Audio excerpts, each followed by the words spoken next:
Maithili news network की प्रस्तुति चिरंतन 100.0 M. देखने वाले समस्त दर्शकों को नव वर्ष की हार्दिक शुभकामनाएं।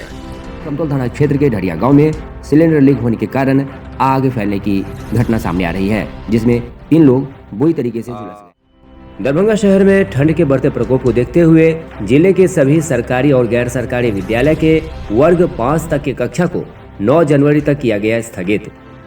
शीतलहर के प्रकोपों को देखते हुए जिलाधिकारी दरभंगा के आदेश के आलोक में शिक्षा विभाग दरभंगा द्वारा दरभंगा जिले के सभी सरकारी और गैर सरकारी विद्यालय के वर्ग 1 से वर्ग 5 तक की कक्षा को 3 जनवरी से 9 जनवरी तक के लिए स्थगित कर दिया गया है। शिक्षा विभाग के जिला कार्यक्रम पदाधिकारी द्वारा बताया गया कि सभी विद्यालय खुलेंगे और शिक्षक अनिवार्य रूप से उपस्थित रहेंगे, लेकिन केवल वर्ग 1 से 5 तक का शिक्षण कार्य स्थगित।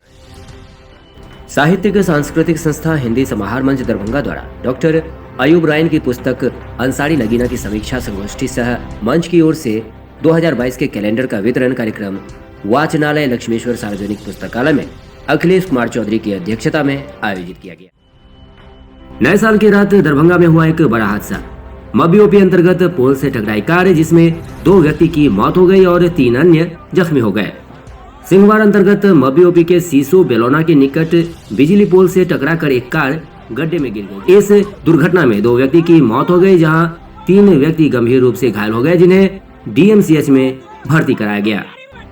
बताया जा रहा है कि शुक्रवार की देर रात सभी दोस्त नव वर्ष की पार्टी मनाने कार से शहर जा रहे थे। कोहरे